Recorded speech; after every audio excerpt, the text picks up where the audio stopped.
अस्सलाम वालेकुम दोस्तों, मैं ये उम्मीद करती हूँ कि आप दुनिया के किसी भी खित्ते में मुझे देख रहे होंगे तो इंशाल्लाह खैरियत से होंगे। जिन नए दोस्तों ने पिछले दिनों चैनल को सब्सक्राइब किया है उनका बहुत शुक्रिया। दोस्तों, कल 17 अगस्त है। इसी मुनासिबत से पेश है मेरी यादों की किताब से एक बाब। ये 17 अगस्त 1988 की बात है। बुध का दिन था। बहावलपुर के मजाफात में एक बस्ती लाल कुमार के बासियों ने सपहर लगभग 3:45 बजे अपनी फजाओं में देखा कि एक जहाज से धुआं निकल रहा है। उस जहाज ने फजा में ही 2 चक्कर लगाए और उसके बाद फिर वो तेजी से जमीन की जानिब इस तरह से गिरा कि उसका अगला नोकीला हिस्सा जमीन में जाकर धंस गया और पूरे जहाज ने एक आग के गोले की शक्ल इख्तियार कर ली। उस वक्त किसी की वहमो गुमान में भी नहीं था कि ये अमरीकी साख्त का मजबूत C-130 फौजी तैयारा है, जिसमें पाकिस्तान के सदर जनरल ज़ियाउल हक सवार थे, जो बहावलपुर में अमरीका से खरीदे जाने वाले जदीद तरीन टैंक्स का मुआयना करके वापस इस्लामाबाद लौट रहे थे। जहाज में अफगान जिहाद के पॉलिसी साज लेफ्टिनेंट जनरल अख्तर रहमान और इसी पॉलिसी से वाबस्ता कई और अहम और सीनियर जनरल्स के अलावा अफगान जिहाद के पाकिस्तान में अहम किरदार अमरीकी सफीर राफेल और अमरीकी मिलिट्री अटैची ब्रिगेडियर जनरल वसम भी सवार थे। इस लिहाज से ये बस्ती लाल कुमार एक तारीखी हैसियत इख्तियार कर गई कि यहाँ एक फौजी सदर की जिंदगी का सफर एक फौजी तैयारे में ही हमेशा के लिए तमाम हो गया। मैं अपने एक गुज़श्ता कॉलम में भी ये जिक्र कर चुकी हूँ कि उस दिन यानी 17 अगस्त को रात खबरनामे पे मेरी और अजहर लोधी की ड्यूटी थी, लेकिन जब मैं तैयार होकर ऊपर न्यूज़ रूम में पहुंची तो मुझे बताया गया कि आज खबरनामा सिर्फ अजहर लोधी पढ़ेंगे। जाहिर है कि ये फैसला औरत को कमतर प्रोफेशनल समझने का ही अक्कास नज़र आ रहा था, जो मेरे लिए बहुत ही दुख और एक तरह से शर्मिंदगी की बात थी। और मैं ये सोचती रही कि ऐसा क्यों, क्योंकि जनरल ज़ियाउल हक ने तो कभी अपनी ज़िंदगी में ख़वातीन को खबरें या खबरनामा पढ़ने से मना नहीं किया था। खैर, मैं न्यूज़ रूम में जाकर डेस्क पर बैठ गई तो मैंने देखा कि एक अजीब अफरा तफरी का सा आलम था। जनरल ज़िया की फुटेज और पुरानी खबरों के स्क्रिप्ट निकाले जा रहे थे। उनकी ज़िंदगी के और उनके हालात के बारे में सलाह मशवरे हो रहे थे कि क्या कुछ लिखा जाना चाहिए। उनके गैर मुल्की दौरों का अहवाल, कुछ गैर मुल्की शख्सियात के ताज़ियती पैगामात और ना जाने क्या क्या। उस रोज़ खबरनामे में ज़ाहिर है कि कोई और ख़बर नहीं थी, सिर्फ एक तरह से ज़ियानामा था। 3 दिन बाद जनरल ज़ियाउल हक का जनाजा खूब धूमधाम से उठा। कुछ गैर मुल्की रहनुमाओं समेत हजारों अफराद शरीक हुए और पाकिस्तान टेलीविजन ने जनाजे के जुलूस का आंखों देखा अहवाल नशर करने के लिए खुसूसी इंतजामात किए थे।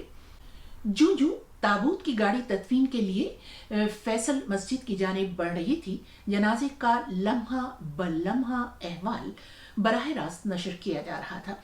इस दौरान जनरल ज़ियाउल हक को इस्लाम का सिपाही, पाकिस्तान का मुहाफिज, मिल्लत इस्लामिया का मददगार और ना जाने किन किन अलकाबात से नवाजा जा रहा था। खुसूसन तदफीन के वक्त जो कुछ हुआ, बरसों गुजर जाने के बाद भी आज जहां बहुत से लोग अजहर लोधी को एक अच्छे न्यूज़ एंकर के तौर पर याद करते हैं, तो वहीं ऐसे भी लोगों की कमी नहीं है जो तदफीन के वक्त उनका जज्बात में बहकर चीखना और चिल्लाना नहीं भूले। शहीद सदर ज़ियाउल हक के भाई, मैं भी आपके साथ अश्कबार आंखों से अपने प्यारे भाई शहीद सदर ज़ियाउल हक को उनकी आखिरी आरामगाह में देख रहे हैं। जनाजे के शानदार जुलूस, हजारों अफराद के दरमियान पाकिस्तान टेलीविजन के एंकर्स की तारीफों की बारिश में एक फौजी सदर की तदफीन के मनाजिर से वो तजाद और मुनाफिकत खुलकर अवाम के सामने आई कि एक सिविल रहनुमा वजीर आजम जुल्फ़िकार अली भुट्टो के जनाजे के साथ किस कदर गैर इंसानी सलूक और मजहबी रिवायात को कैसे पांव तले रौंदा गया, वो भी एक ऐसे फौजी सदर के दौर इख्तिदार में जो इस्लामी रिवायात की बात करते नहीं थकता था। फांसी के बाद मुल्की कानून के मुताबिक और मजहबी रिवायात के मुताबिक भी मैयत लवाहिकीन के हवाले कर दी जाती है, मगर भुट्टो की मैयत हवाले करना तो दूर की बात, बिल्कुल पहलू में बैठी बीवी नुसरत भुट्टो और बेटी बेनजीर भुट्टो को न सिर्फ तदफीन से दूर रखा गया, बल्कि फांसी के बाद तदफीन के लिए ले जाने से पहले आखिरी मर्तबा उनकी शक्ल यानी उनका दीदार भी ना करवाया गया। कौन भूल सकता है कि भुट्टो की मैयत बिल्कुल लावारिसों की तरह चारपाई पर एक चटाई पर रखी थी और नमाज जनाजा पढ़ने वालों की तादाद उंगलियों पर गिनी जा सकती थी। बहरहाल मुल्क भर में 10 दिन के इस शोक का ऐलान कर दिया गया, जिसके बाद पीटीवी के मामूल के प्रोग्राम मुलतवी कर दिए गए। उन 10 दिनों के दौरान खबरनामों में बस इसी किस्म की खबरें नशर हुआ करती थीं। आज मुल्क के मुख्तलिफ शहरों में लाखों अफराद ने शहीद सदर जनरल मोहम्मद ज़ियाउल हक की गायबाना नमाज जनाजा अदा की। अवाम को मुसलसल यही बताया जाता रहा कि ये एक हादसा था और अवाम बस इसी में गुम थे। उन्हें तो शायद ये गुमान भी नहीं था कि ये कोई हादसा नहीं था। अमेरिका में 30 बरस बाद जिन खुफिया फाइल्स को अफशा किया जाता है, उनके मुताबिक जनरल ज़िया की vice chief of army staff general Aslam Baig ने 25 अगस्त 1988 को रावलपिंडी में फौज के आला अफसरान से खिताब करते हुए जनरल ज़िया के फौजी जहाज के हादसे को एक साजिश करार दिया था और उन्होंने कहा था कि बिलाशुबा ये बैरूनी साजिश है, मगर अंदरूनी हाथ के ताउन के बगैर इस पर अमल दरामद बिल्कुल और हरगिज मुमकिन ही नहीं हो सकता था। जनरल ज़िया के बेटे एजाजुल हक ने तो हमेशा ही इस वाक़े को एक बैरूनी साजिश करार दिया, जो बैरूनी और मुल्क के अंदर ताउन से कामयाब हुई।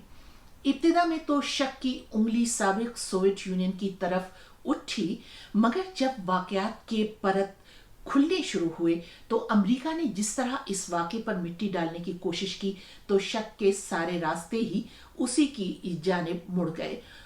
उस वक्त के मिलिट्री इंटेलिजेंस ISI के सरबराह जनरल हमीद कुल तो अपने मुताद्दिद इंटरव्यूज में खुलकर अमेरिका को इसका जिम्मेदार ठहरा चुके हैं। उनके ये इंटरव्यू YouTube पर सुने जा सकते हैं, मगर ये कहते हुए जनरल साहब हमेशा ये भूल जाते थे कि ये वाकया उनके अपने इदारे की नाकामी का एक मुंह बोलता सबूत था, जिसके बारे में ये कहा जाता है कि ये मुल्क की पहली दिफाई लाइन है। चंद बरस कबल लेफ्टिनेंट जनरल अख्तर रहमान के बेटे हुमायूं अख्तर रहमान ने अपने एक इंटरव्यू में साफ साफ ये कह दिया कि साने के जिम्मेदार वो लोग हैं जिन्होंने बाद में बेनजीर भुट्टो को कत्ल करवाया। जनरल ज़ियाउल हक का भुट्टो हुकूमत का तख्ता उलटना और उनकी इंतहा पसंद पॉलिसियों से इख्तिलाफ अपनी जगह, मगर बहरहाल वो एक आज़ाद मुल्क के सदर और एक आज़ाद मुल्क के एक कौमी सलामती के इदारे के कमांडर इन चीफ थे। उनका इस तरह बज़ाहिर एक हादसे में यूं अचानक चले जाना पाकिस्तान के नुक्ता नज़र से एक संगीन कौमी अलमिया था। लेकिन साबिक़ वज़ीर-ए-आज़म ज़ुल्फ़िकार अली भुट्टो बरसों पहले इस जानिब इशारा कर चुके थे। उन्होंने जेल में जो किताब लिखी थी इफ़ आई एम असैसिनेटेड, यानी अगर मुझे कत्ल कर दिया गया, तो उन्होंने ये वाज़े तौर पर लिखा था कि जनरल ज़ियाउल हक की हुकूमत 10 बरस से ज़्यादा नहीं चल सकेगी। ज़ुल्फ़िकार अली भुट्टो अमेरिका और बरतानिया की बहुत ही अच्छी यूनिवर्सिटियों से फ़ारिग़ तहसील थे। अपने खित्ते और बैनुल-अक़वामी हालात पर उनकी बहुत गहरी नज़र थी और वो ये जानते थे कि आलमी सियासत की बिसात पर पाकिस्तान की हैसियत महज एक मोहरे की सी थी। बाद के हालात ने ये साबित किया कि पाकिस्तान को सोवियत यूनियन के खिलाफ अपनी मकसद के लिए इस्तेमाल करने के बावजूद अमेरिका बिल्कुल इस हक में नहीं था कि पाकिस्तान जौहरी हथियार बनाए या इस खित्ते में एक मजबूत मुल्क बनकर उभरे। खुद मिस्टर भुट्टो की भी तो यही गलती थी। ان کی بھی تو یہی خطا تھی، ان کا بھی تو یہی گناہ تھا کہ وہ پاکستان کو جوہری ہتھیار دینا چاہتے تھے اور پاکستان کی فوج کو ایک بہترین فوج، the best fighting machine in the world بنانا چاہتے تھے۔ میں اکثر یہ سوچتی ہوں کہ اگر ذوالفقار علی بھٹو کی حکومت کا تختہ اس طرح سے نہ الٹا جاتا تو شاید جنرل ضیاء الحق خود بھی اس سازش کا شکار نہ ہوتے اور ایک مضبوط سیاسی قیادت اور ایک مضبوط فوج کے ساتھ آج پاکستان کس قدر مختلف ملک ہو سکتا تھا۔ آپ کی کیا رائے ہے؟ انتظار رہے گا۔